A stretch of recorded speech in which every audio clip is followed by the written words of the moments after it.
They didn't build any permanent structures and they didn't move any rivers. The first European to come in here was Juan Cabrillo in 1542. He sailed in on this San Salvador, planted the flag and said this now belongs to Spain. $198 a month. But there is a 6-year waiting list and you have to have a boat.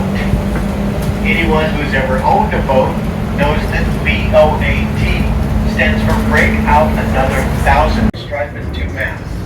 That is the Californian. The official tall ship of California is designated by Arnold Schwarzenegger in 2004 when he was the governor here.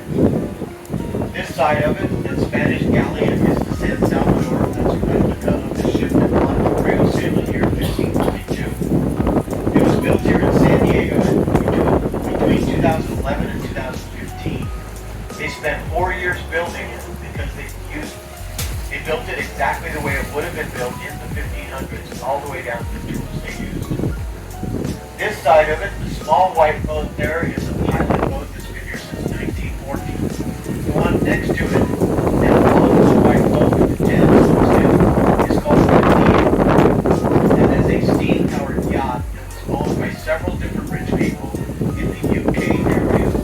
But during World War I and World War II, it was used as the mouth of the River Thames to protect England from intruders. So that is a rich man's yacht that was used as a warship.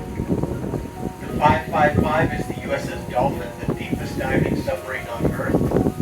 You can go down inside there. It's very narrow and claustrophobic, but it's very cool. Next to those is the Berkeley. That is a ferry boat from San Francisco.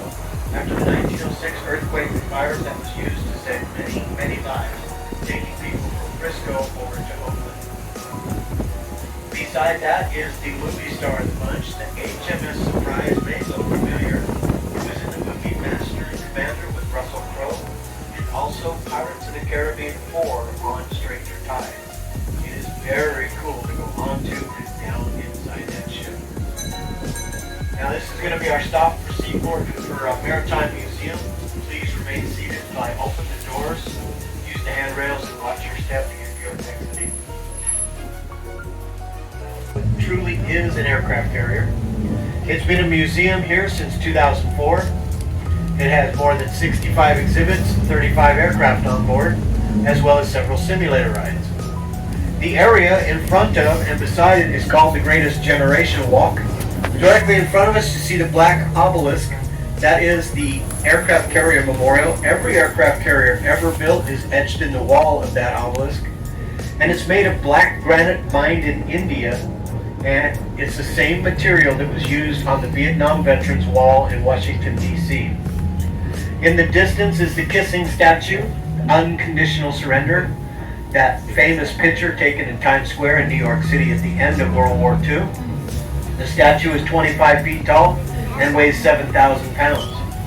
Behind and beside the statue, hidden inside those hedges, is a statue of Bob Hope, surrounded by statues of the troops, and you can hear Bob Hope telling his jokes. I love the Bob Hope Memorial. Here up front you can see the homecoming statue, a sailor, his wife and son, reunited after a long deployment. Just ahead on the right is the memorial for the USS San Diego, which you can see etched in the wall as we drive past, looking back. The San Diego was in 34 battles, it won 18 battle stars, and it never lost a sailor. And at the end of World War II, it was the first ship to sail into Tokyo Bay, all by itself. Imagine how eerie that must have felt. Now just ahead on our right-hand side across the street is this headquarters. This was the headquarters of the San Diego Police Department from 1939 to 1985. It's now a collection of restaurants and shops. There's a cheesecake factory there where you can strain a muscle just picking up the menu. Inside there is a free museum of the police station. There's a jail cell where you can take a selfie. There's a height chart on one wall where you can make your own mugshot. Now if you're lucky like me, it's your first mugshot. If it's not your first mugshot, I don't want to know. I don't want to get caught up in your shenanigans. Our next Next stop is Seaport Village. Seaport Village is my favorite place in all of San Diego. It was built in 1980 to resemble an 1800s seaport. It's just a collection of restaurants and specialty shops. But it's my favorite place in San Diego because I first came here in 1982 when I was still in the Navy. I brought my mom and dad down here for a meal. We ate at the restaurant and we were walking around the shops and we found one that would dress you up in old-time clothing and take your picture. My mom didn't want anything to do with that, but my dad and I did, and we took a picture that is my favorite picture of all time. So much so that I brought it to you guys for show and tell. This is me and my dad in 1982. Wow. I made copies of this for my daughters. Above it I put the Peacekeepers, and below it I put Don't Mess Around in Our Town. So they got that cool picture of Dad and Papa, and I've got a special memory of Seaport Village. Over here to our right, that round building with all the arches, that is a carousel. It's over 100 years old. It was up in Seaport Village. I mean, it was up in Santa Monica Pier. It went up to Portland, Oregon.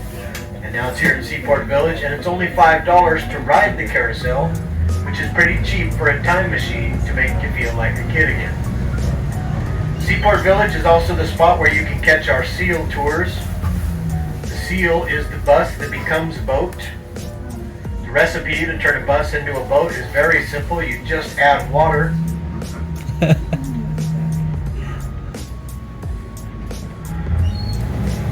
It'll take you on a 20-minute ride to the other side of the bay, splash down in the water, and take you out for about an hour. If you're lucky, you'll see the dolphins frolicking or being trained by the Navy. You'll definitely see the sea lions in their natural habitat on top of the bait barges begging for food. Now if you guys want to get your cameras out, I got a very special picture. I'm going to stop for just a second. This is not the exit, this is not the stop itself. This is just a photo op. I want you guys to have a chance to get a picture of the two nuclear class aircraft carriers. And beside the Abraham Lincoln is an oiler. That is a supply ship that takes fuel and supplies to the aircraft carrier task groups when they're out in the middle of the ocean. Coming at you. Over here in the distance, you can see that white shell. That's the Jacob shell. They have concerts in that venue. And in this basin right here, Jerry Lewis used to have a boat parked right there. I think it was called Waiting. But I'm not real sure. Now I'm going to squeeze up next to the lamppost over here. This is our stop for Seaport Village. If you're getting out, please wait until I open the doors before you stand up. Use the handrails and watch your step as you exit.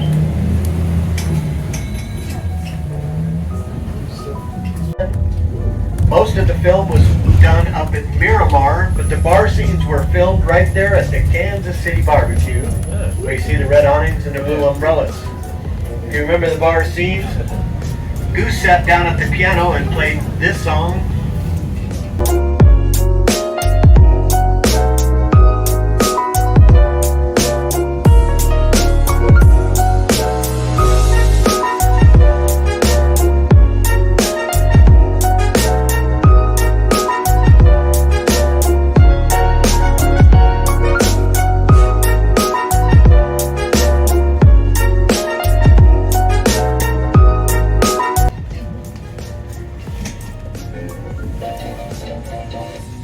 Now if you go into the Kansas City Barbecue, you'll see pictures of the movie stars all throughout. And the piano that Goose sat down at is still in there, as well as the jukebox where they played You've Lost That Lovin' Feelin'. So it's worth it to get in there just to sit down at that piano and take a selfie. Now if you want to go as high up as you can in San Diego City, go into this north tower of the Grand Hyatt right there. Go up to the 43rd floor, there's a restaurant and bar up there, and you can look out over the bay and out over the city.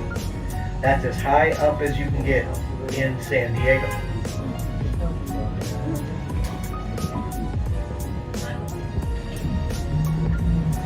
On our left-hand side, on the other side of the tracks, is the Martin Luther King Jr. Prom House. That sidewalk has cutouts along it that with Martin Luther King Jr.'s famous quotations. My favorite was, "Courage faces fear and thereby masters it. Cowardice represses fear and is thereby mastered by it." I love that one because I've always had stage fright, but I'm doing this job anyway. Over here to our left, you're going to see that ivy-covered wall, in front of which are 5 statues of fists and doing American Sign Language spelling out the word dream. That is the Martin Luther King Jr. Promenade. Our next stop is the Marriott, the closest stop for the San Diego Convention Center. The landscaped area in front here is made to look like Hawaii, and it's so beautiful, a lot of people take their wedding pictures here. Now, I've been telling people there's a couple turtles on the backside that we named Bernard and Bernadette. But I went back there a couple weeks ago. There's actually 5 turtles back there, so I guess they got busy. In the front of the pond, there are several koi fish, and it's against the law to shower in that fountain. But I've seen about 30 pigeons and a couple seagulls up there, so I would not drink that water if I were you. This is the Marriott stop. Please remain seated until I open the doors. Use the handrails and watch your step if you're getting out. This is the Marriott. This was the Marriott. Nobody exits here, really. Unless they're staying here. Marriott 12. Our next stop is the Gaslamp Quarter, downtown San Diego. And this is the part where I tell you guys how San Diego was built. It all started on April 15th of 1867. A man named Alonzo Horton came down here from San Francisco. He saw how beautiful this land was, the mountains rising in the east and the north like a natural amphitheater. He went up to the Old Town area and he asked the people there, why is nobody building down by the water? And they said, Rabbitville? That place that's covered in rabbits? Nobody wants to build down there. He said, I do. I'd like to buy some of that land. They said, what about our town? Don't you want to buy some of it? He said, I wouldn't give you $5 for all of it.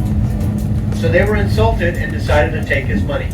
They set up an auction, and on the first bid, Alonzo Horton said $100. And they all started laughing, and he thought he had bid too low. But then they yelled, sold, and he thought, well, maybe I bid too high. He adjusted his bidding, and at the end of the auction, Alonzo Horton had bought 800 acres for $265. That is roughly 33 cents an acre. Now, he had been back east in the bigger cities, and in his words, alleyways only brought in rebels and rubbish.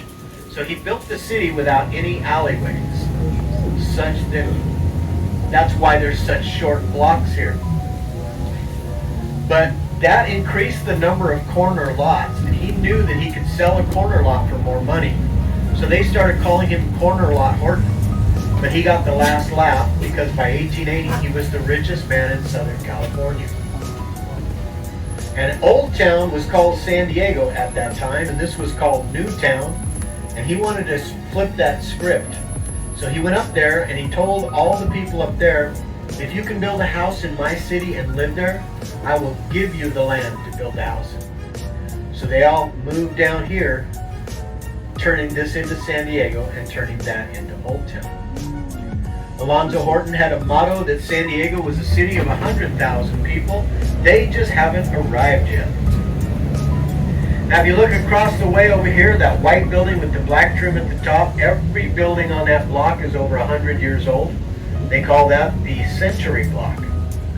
Right here to our right, the Tiger Cafe, that stained glass window at the top is over 100 years old.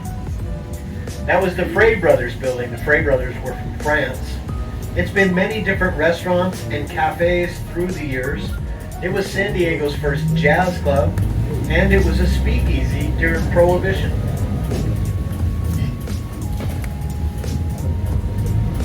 And down here at the end of this block on the left-hand side, behind the wrought iron fence, is a yellow wooden house. That is called the Davis Horton House. That house right there to our left was built in 1850,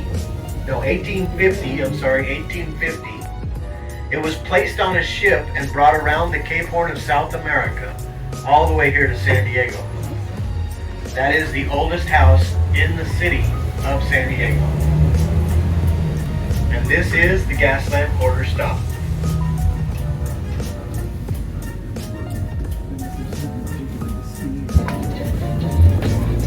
This area is called the Gaslamp Quarter because of the lamps on either side of the street. But when this music was popular, it was called the Stingaree. What is a Stingaree? Well, this was a red light district with a lot of gambling houses and adult entertainment. The sailors came up from the water and they said you could get stung for your money quicker here than you could get stung swimming in the bay with the stingrays. So they called it the Stingaree. The most famous resident here was Wyatt Earp of Tombstone fame. Wyatt and his wife Josie lived here for 6 years, and he owned 3 of the gambling houses, but he was a terrible gambler. They lost all of their money, and they had to move away to Alaska to search for gold. But while they were here, they used Wyatt Earp as the referee for the boxing matches because they knew he was such an honest man, he would never take a bribe and throw a fight. Now across the street here is on the right is the old spaghetti factory. That was part of the Western Metal Supply Company building.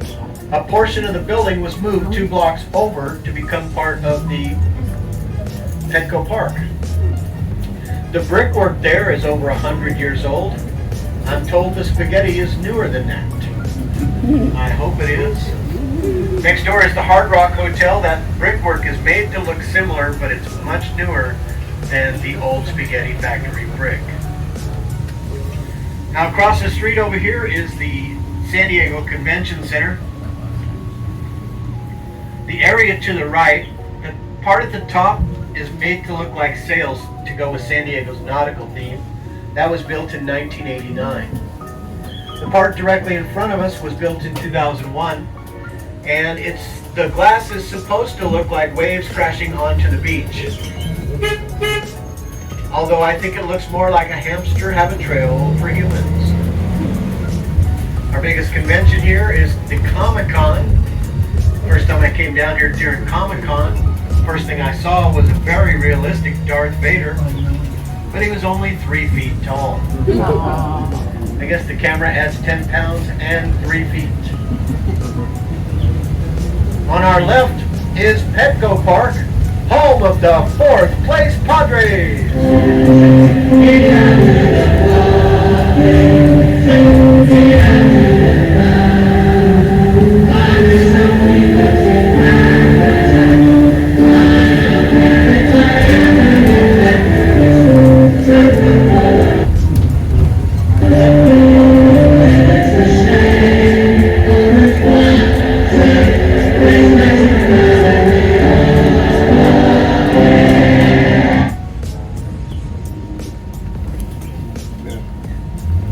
I like to listen to hear who you're rooting for.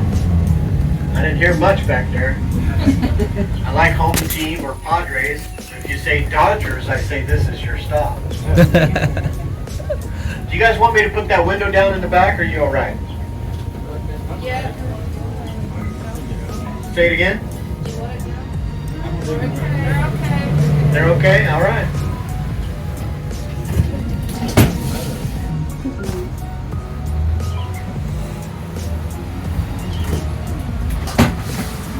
Mario 3.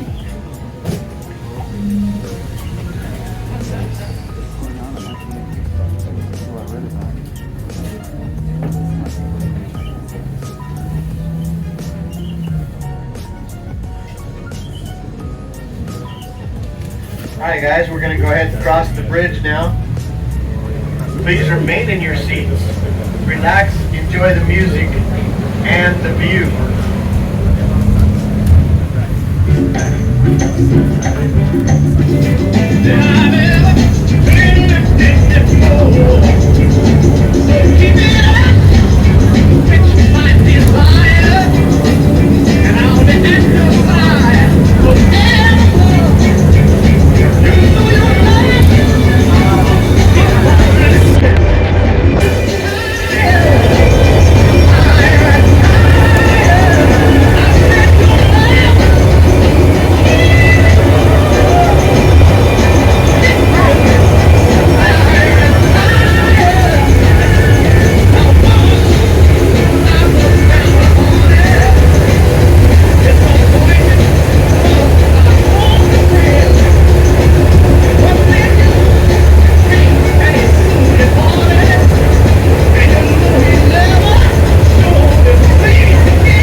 safely. Isn't that a beautiful view? Mm. That's what they tell me. I'm afraid of heights, so I keep my eyes closed on the bridge. Well, not really. So we're on the island of Coronado now. The island actually has a little secret. It's not an island. It's a peninsula. When we make the left onto Orange Avenue, if I stayed on that street, we would end up back on the mainland via the Silver Strand. But they love to call it the island. The sign in front of us says Coronado Island, and they call their high school team the Islanders. I guess they don't want to call them the Peninsulars. But this started out just like downtown San Diego, flat land, lots of jackrabbits and palm trees. The Kumeyaay used to row their boats over here to hunt fish, but they never set up camp because there was no fresh water. And then this became Spanish land, and then it became Mexican territory. The last governor of Mexico, Pio Pico, gave the island to a newlywed couple in Old Town as a wedding gift. Now they were thrilled to get an island. They had no idea what to do with it, so they sold it to a man named Beezer Simmons for 1,000 pieces of silver. Now Beezer was a whaler captain. He didn't know what to do with the island, and it changed hands several times with people that didn't know what to do with it. Until finally, a man named Elijah Babcock came here from Indiana. He met a man named Hampton Story from Illinois. They both had rowed their boats over here to hunt fish, just like the Kumeyaay. They met on the southern end of the island. They watched the sunset, and they said, wouldn't this be a great place for a luxury resort hotel? So they sought out whoever owned the island, and they said, we'd like to buy the southern end of the island to build a hotel. And they said, well, we don't really know what to do with the island, so we'll sell you the whole thing, plus North Island, for $110,000. Now, they had enough money to make the purchase, and they were very excited about their new venture, until it dawned on them that they had not kept enough money to build a hotel. So they sent ads in the newspapers all across America, saying, come to the island, come to paradise, buy a part of paradise.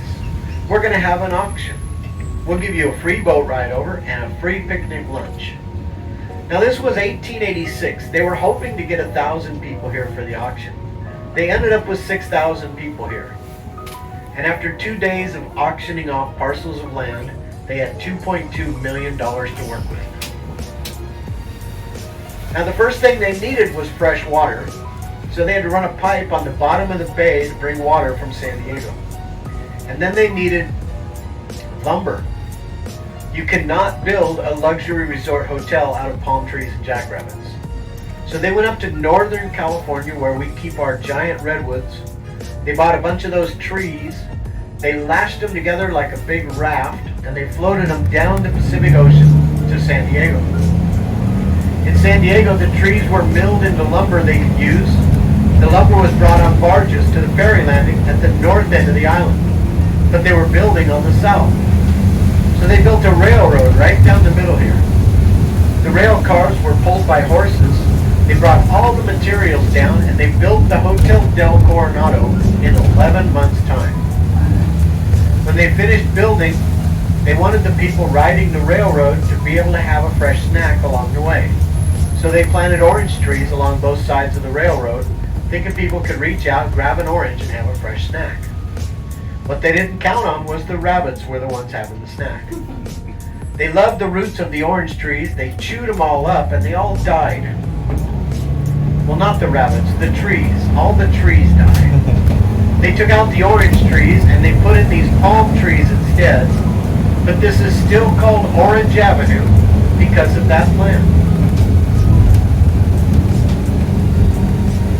The next neighborhood we're coming into after the light is called the Village. On the right-hand side is the Village Theater, which opened in 1947, closed in 2000, reopened in 2011. When they reopened it, they painted the interior walls in day-glow paint, so it glows in the dark. And on one side they put the San Diego skyline, on the other side they put the Hotel Del. So they say when you're sitting in the theater watching the movie, you feel like you're in a boat in the middle of the bay. I went and checked it out, and it's a great place to watch a movie. There are recliner seats, and they're about 6 inches apart, so you're not fighting for elbow room.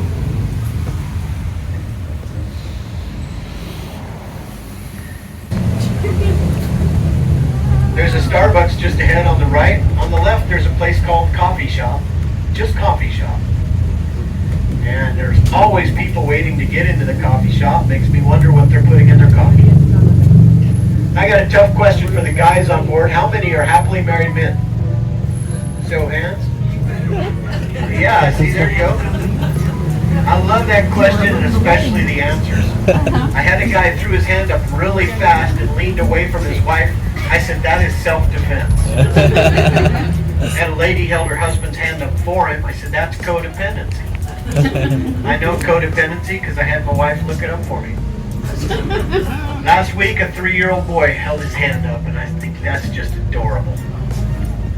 But there was a happily married man named Livingston who wanted to move here to Coronado, so he bought some land down here. Went to his wife, he said, honey, we're moving to Coronado. She went to the kids, and she said, kids, your dad is moving to Coronado. She said, I'm not leaving my house. I love this is my house. Well, he was a smart married man. He knew the old adage, happy wife, happy life. And the other one, it's cheaper to keep her. So he spent $2,000 an hour for a crane to lift the house onto a barge, float it across the bay, and bring it down these streets to Coronado. It was a huge news item because the house is 3,800 square feet. Built in 1887 and moved in 1983. It was almost 100 years old at the time. The Livingston house that we call the Baby Dell is right here with the red tile roof on our right-hand side. That house was placed on a barge and floated across the bay so that he could have this view out his front window. This is Coronado Beach, always rated in the top 10 beaches of America.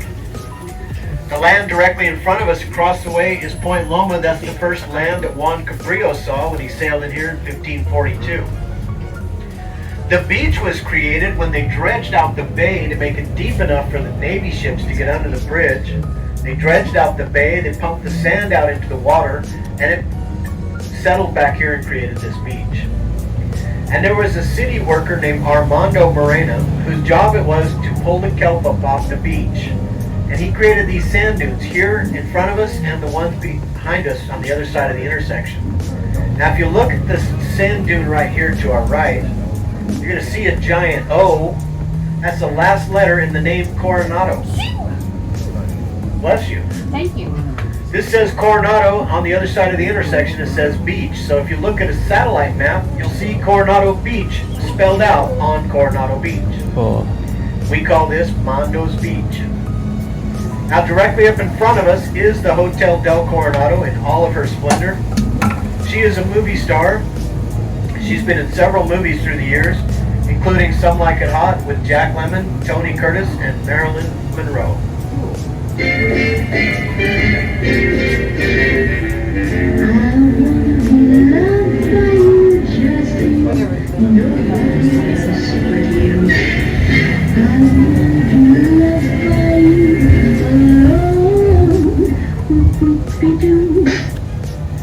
If you look over here to our right, you see those giant pine trees.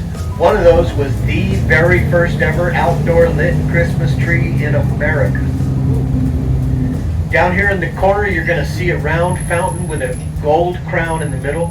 That gold crown was designed by L. Frank Baum, the man who wrote The Wizard of Oz. He lived about 2 blocks over to our left-hand side there. And there are crowns like that all throughout the grounds. Inside the main banquet hall, it's called the Crown Room, and the chandeliers are shaped like that crown.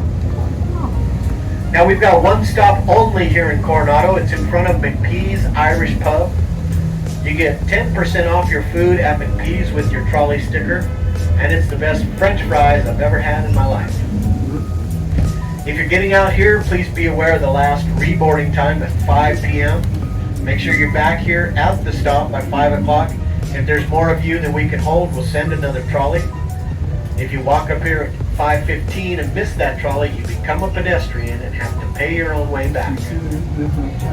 Now in the meantime, there are trolleys coming along every 20 minutes. just like Elizabeth Taylor's husband's. If you're getting out here, please wait until I open the doors before you stand up. Use the handrails, watch your step. I'm called Tent City, not the tent cities of today. Very different. If you Google Tent City Coronado, hit images, you're going to see 2 miles of tents and bungalows south of the hotel, what we call the Silver Strand, lasted for 40 years. So way to go, Spreckles. Regular working class people are hanging out at our first class resort.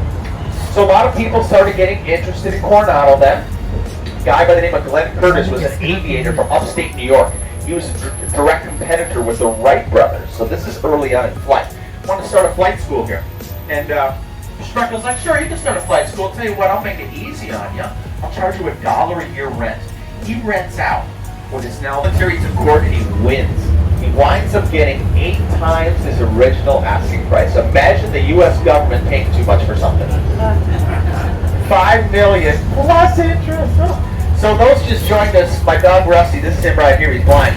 We got kicked out of Coronado Beach the first time we were there. And so within like a minute. And so I'm walking him, my blind dog, down this sidewalk here. This is called Spreckles Park, and no dogs are allowed here either. I cut the corner at the end where this palm tree is. This little lady goes, "No dogs allowed in the park." I said, "He's blind. He couldn't read the signs." And she didn't think that was funny at all. I mean, she's standing right there just waiting for us.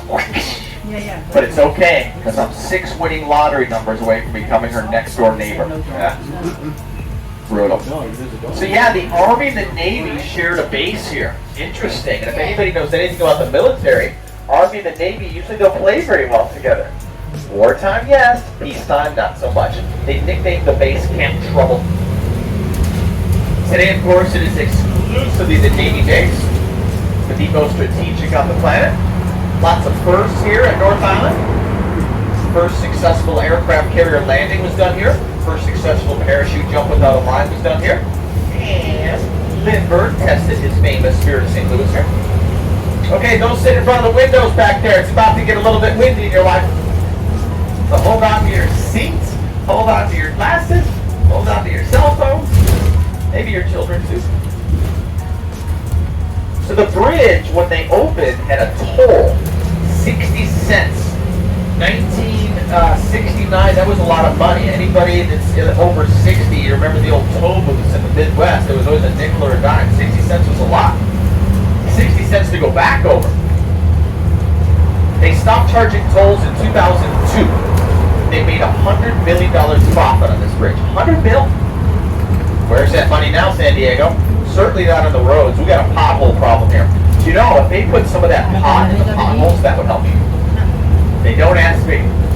Alright, as you go up the bridge, at the far corner, you're going to see a bluff. That is Tijuana, Mexico. A little closer, you're going to see some palm trees and mustard-colored buildings. That is our Naval Amphibious Base. Our famed Navy SEALs train here. SEAL Team 1, 3, 5, and 7 train here. Top of the bridge. Look right, you're going to see the 32nd Street Pier and the shipyards of the Pacific Fleet. San Diego County is the largest military complex on Earth. #1 industry by far. This golf course on the right, opened in 1952, $2 to play 18 holes. A little more now. Well, they said rain all day, and this is looking pretty darn good, so let's just keep this good weather for the rest of the day.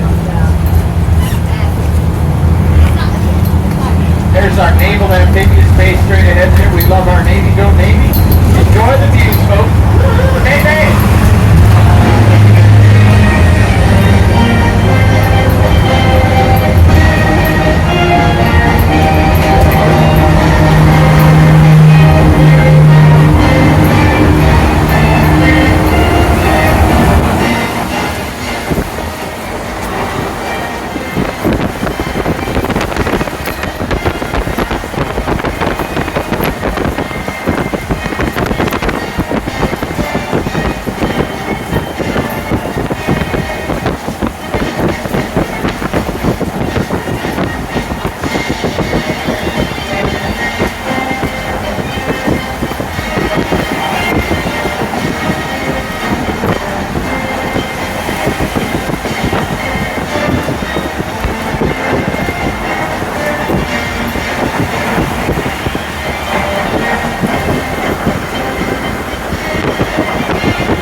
said he hoped he hadn't said my name. Yes, my name.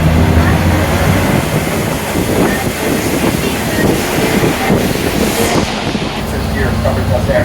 My third picture, I just noticed this baseball field. I see the field like this is my son. So here's home plate. That field's not that far. I can still probably get it out of here while away. Now, where are these home runs going? I'm screaming. I guarantee you that ball's been hit to that. My elbow apart.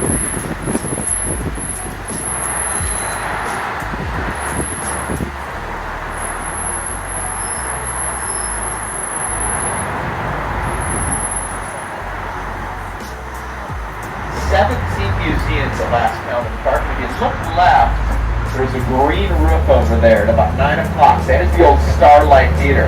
You could watch first run plays under the stars here in San Diego. Only problem was you're also under the flight path of San Diego International Airport as well.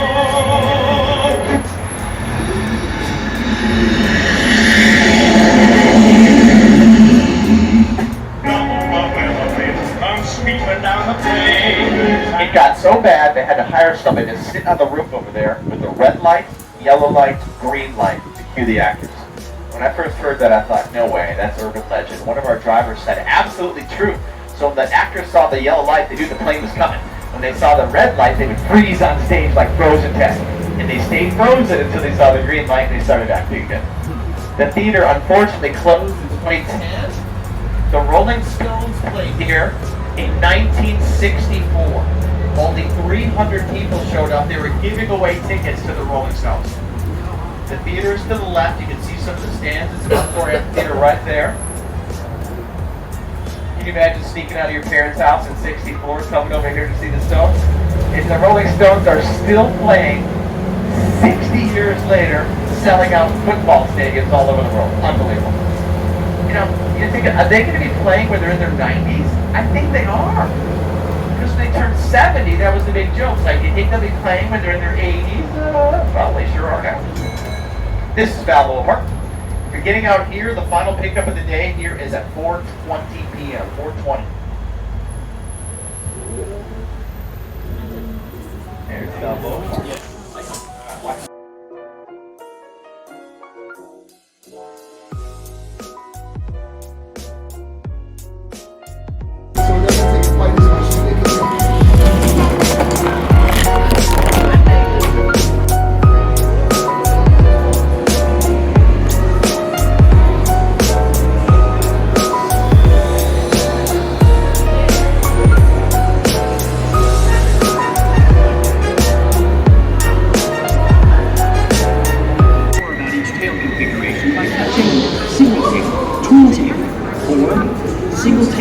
Welcome to the full-throttle virtual jet design and test visit.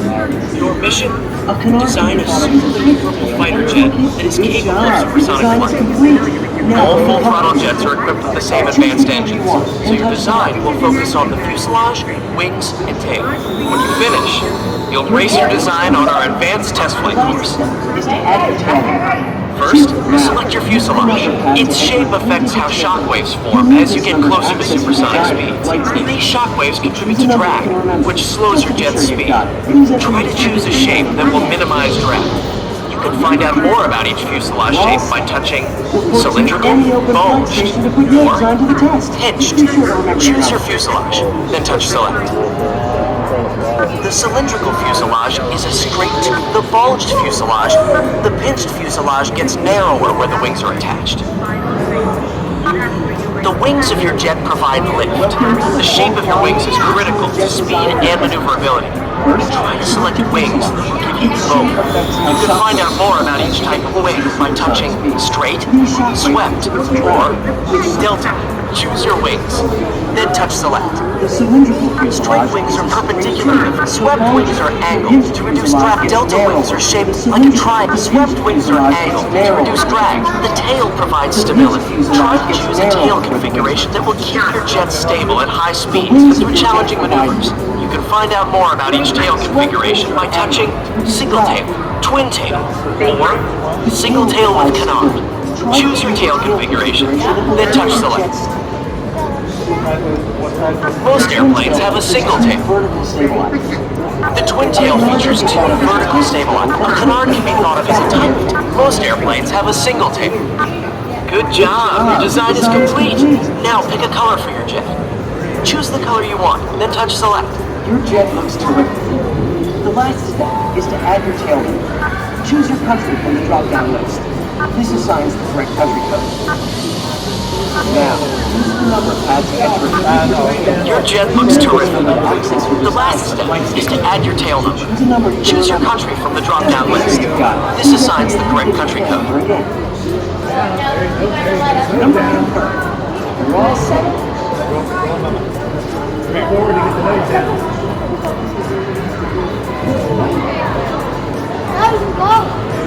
Okay. Welcome to the full throttle Virtuous Jet Design and Test Race.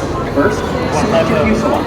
Its shape affects how shock What type of fuselage do you want? the cylindrical fuselage is. The fuselage gets narrower where the wings are attached. You click here when you want.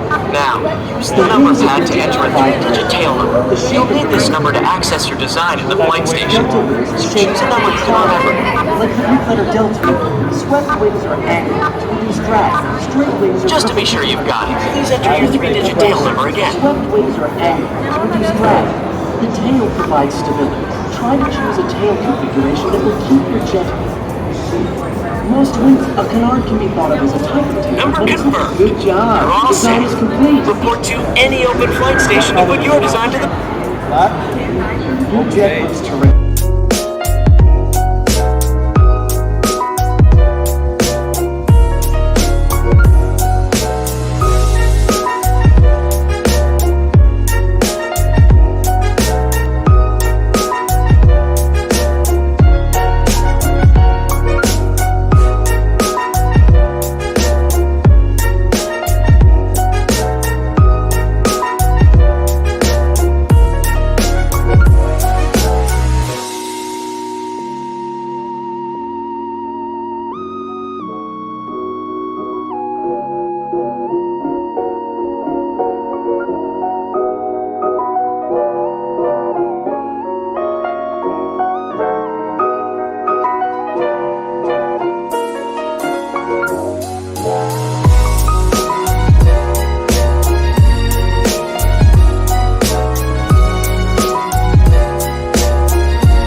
no vets for my attempted around-the-world flight. My life in aviation has involved much more than that which I've mentioned to this point. In 1922, I set the women's altitude record of 14,000 feet. Later, I was the first.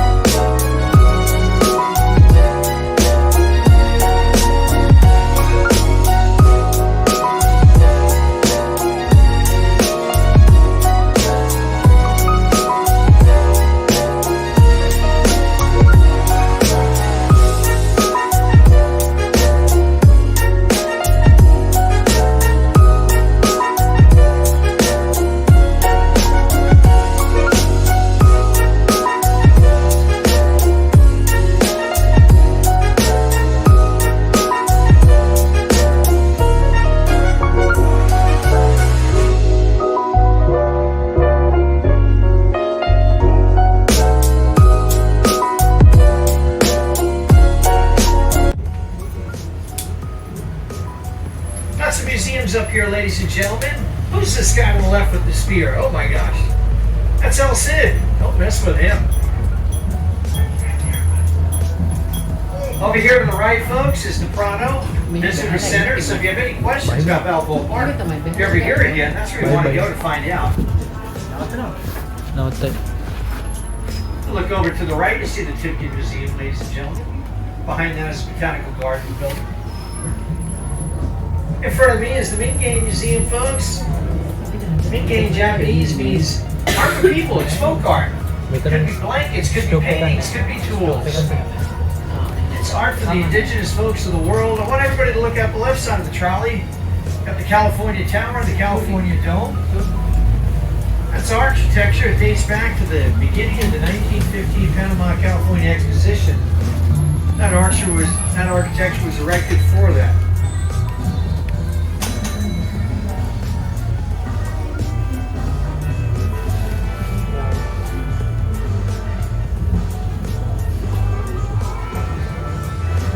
If you look at the left side of the trolley and the right side of the trolley, you're going to see the gardens of Alcazar.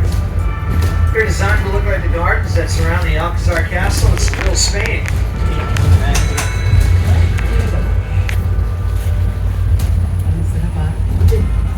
Everybody looking at the right side of the trolley, folks, you're going to see a replica of the Old Globe Theater. It was constructed for the 1935 California Pacific Exposition. It's a replica of the theater that Shakespeare used in London, the old Elizabethan open-air theater that he used to use for his productions.